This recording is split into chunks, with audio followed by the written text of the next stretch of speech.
വാഹനത്തിന്റെ അവശിഷ്ടങ്ങൾ അവിടെ നിന്നും പൊട്ടിത്തെറിച്ച് ഈ മരത്തിൽ തൂങ്ങിക്കിടക്കുകയാണ് നമ്മളിപ്പോൾ കാണുന്നത്. ഈ വാഹനത്തിന്റെ അവശിഷ്ടമാണ്, അവിടെ നിന്നും കത്തിപ്പടർന്ന് ഈ വാഹനത്തിന്റെ അവശിഷ്ടമാണ് ഈ മരത്തിൽ തൂങ്ങിക്കിടക്കുന്ന. അത്രത്തോളം വലിയൊരു അപകടമാണ് ഉണ്ടായത്. ചേട്ടാ, ഈ പരിസരത്തുള്ള ആളായിരുന്നോ?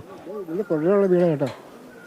ഈ കാണുന്ന ഈ 3 വീടിന്റെ പുറകിലെ വീടുണ്ട്, അവിടെയാണ് വലിയ സ്ഫോടനമായിരുന്നോ?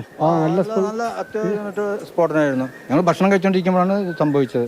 എന്താണെന്ന് ഞങ്ങൾക്ക് തന്നെ അറിയില്ല. ആകെ മൊത്തം ഇതായി, വീടുകളൊക്കെ തകർന്നായി.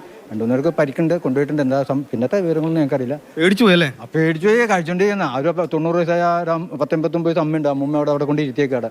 അമ്മയുടെ കാലൊക്കെ പൊട്ടിയിട്ടുണ്ട്, ഇവിടെ പരിക്കൊക്കെ ഉണ്ട്. പരിക്കുകളുണ്ടോ? ചെറുതായിട്ടൊക്കെ അങ്ങോട്ട് ഇതൊക്കെയുണ്ട്. പിന്നെ അത്ര കാര്യമായിട്ടുണ്ടായില്ല. എന്തോ കാര്യമൊക്കെ അങ്ങനെയൊക്കെ ഉണ്ടായിരുന്നു. കാര്യമായിട്ട് അത് ഉണങ്ങിപ്പോ അത് അങ്ങനെ. ഈ വാഹനത്തിന്റെ അവശിഷ്ടം പോലും ഈ മരത്തിൽ അത്ര വലിയ ഇതായിരുന്നല്ലേ? ഈ വാഹനത്തിന്റെ അവശിഷ്ടം പോലും മരത്തിൽ തൂങ്ങിക്കിടക്കും. ഇത്രയും പ്രകമ്പനുണ്ടായി. നോക്കി ചുറ്റുപാടുകൾ, ആ വീടൊക്കെ ഇതായി, എല്ലാ വീടും ചുറ്റുപാട്. ഉല്ലാസമാരെന്ന് പറഞ്ഞാൽ അവിടെയുള്ള വീടുകളിലൊക്കെ പറ്റിയിട്ടുണ്ട്. ഈ റോഡിന് അപ്പുറത്തുള്ള ഏകദേശം ഈ ചുറ്റുവട്ടത്തുള്ള എല്ലാ വീടുകളും പോയിട്ടുണ്ട്. എല്ലാം ജനലും അടിത്തറയൊക്കെ ഒരുപാട് പേരുണ്ടായിരുന്നല്ലേ? ബന്ധു വീടുകളിൽ നിന്നൊക്കെ എത്തുന്നവരും എല്ലാവരും വന്നിട്ടുണ്ടാവും. പിന്നെ ഏതൊരു വീട്ടിലെ ആൾക്കാരില്ല, അവര് വേളാങ്കണിക്കാൻ കണ്ട ടൂർ പോയേക്കാണ്. നേരെ കാണുന്ന വീട്ടില്ല. ഈ പരിക്കേറ്റ ആരെയൊക്കെയാണെന്ന് അറിയാമോ? പരിക്കേറ്റവര് ഇതിന്റെ വെടിക്കെട്ടിനെ പറ്റിയുള്ള ആൾക്കാരാണ്. നിങ്ങൾ അറിഞ്ഞിരുന്നു ഇത്തരത്തിൽ ഇവിടെ ശേഖരിച്ചു വെച്ചിട്ടുണ്ടെന്ന് വെടിക്കെട്ടിന്? അത് ഇവിടെ ഇപ്പൊ നമുക്കൊന്നും അറിയില്ല. നമ്മുടെ അവസ്ഥ അതിനേക്കാളും ദയനീയം. പിന്നെ സംസാരിക്കാം, അത്രേ ഉള്ളൂ. വല്ലാത്തൊരു അന്തരീക്ഷത്തിലാണ്. ഒരു തലനാരിഴയ്ക്കാണ് വലിയൊരു ദുരന്തത്തിൽ നിന്ന് ഒഴിവായത്. നമുക്കറിയാം, ഒരു ഉത്സവത്തിന് ശേഖരിച്ചു വെച്ചിരിക്കുന്ന പടക്കം. ഒരിക്കൽ കൂടി ആ ദൃശ്യങ്ങളിലേക്ക് നമുക്ക് പോകാം. സമീപത്തെ ഒരു വീടാണ്. ആ വീടിൻ്റെ മേൽക്കൂര തകർന്ന്, ആ വാഹനത്തിന് മുകളിൽ മേൽക്കൂര തകർന്ന് വീണ് ആ വാഹനത്തിനും കേടുപാടുണ്ടായിരിക്കുന്നത് നമുക്ക് കാണാം. അത്തരത്തിൽ വലിയൊരു നാശനഷ്ടം. ആ വീട്ടംഗങ്ങളൊക്കെ, കുടുംബാംഗങ്ങളൊക്കെ അതിൻ്റെ ഞെട്ടലിൽ നിന്ന് ഇപ്പോഴും മാറിയിട്ടില്ല. ബന്ധുക്കളൊക്കെ ഒരുപാട് പേർ വീടിൻ്റെ ഉള്ളിൽ നാശനഷ്ടം നിറച്ച് പൊളിഞ്ഞിരിക്കുക. ഡോറൊക്കെ തള്ളി നാശമായിട്ട് കിടക്കുക. അത് കയറി നോക്കിയാൽ കാണാൻ പറ്റും.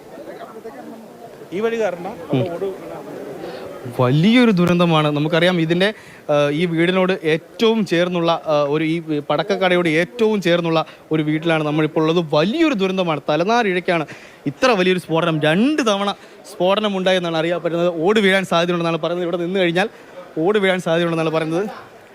വലിയ ദുരന്തം. ഈ വീടിൻ്റെ ഏറ്റവും മുകളത്തെ ഓടും തകർന്നിട്ടുണ്ട്. വലിയൊരു ദുരന്തം. നമുക്ക് വീടിൻ്റെ ഉള്ളിലേക്ക് പോകാം.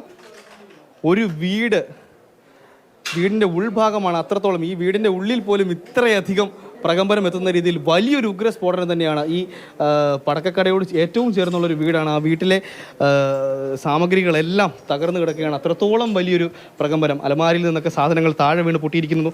അതുപോലെ ഇവിടുത്തെ ഫർണിച്ചറിനെല്ലാം കാര്യമായ കേടുപാടുകൾ ഉണ്ടായിരിക്കുന്നു. ഇത്തരത്തിൽ വലിയൊരു സ്ഫോടനം. പാലക്കാട് നിന്ന് എത്തിച്ച പ്രത്യേക ലോഡ് പടക്കത്തിനാണ് തീ പിടിച്ചത്. അത്രത്തോളം അളവ്. ഒരു ഉത്സവത്തിന് ശേഖരിച്ചു വച്ചിരുന്ന പടക്കമായതുകൊണ്ട് തന്നെ അത്രത്തോളമായിരുന്നു. അതിൻ്റെ നടുക്കത്തിൽ നിന്ന് വീട്ടുകാർ ഇപ്പോഴും വിട്ടുമാറിയിട്ടില്ല. അത്രത്തോളം വലിയൊരു ദുരന്തത്തിലേക്കാണ് നയിക്കുമായിരുന്നു. ഭാഗ്യത്തിനാണ് രക്ഷപ്പെട്ടത്. ചേച്ചി, ഇവിടുത്തെ വലിയൊരു സ്ഫോടനമായിരുന്നു അല്ലേ?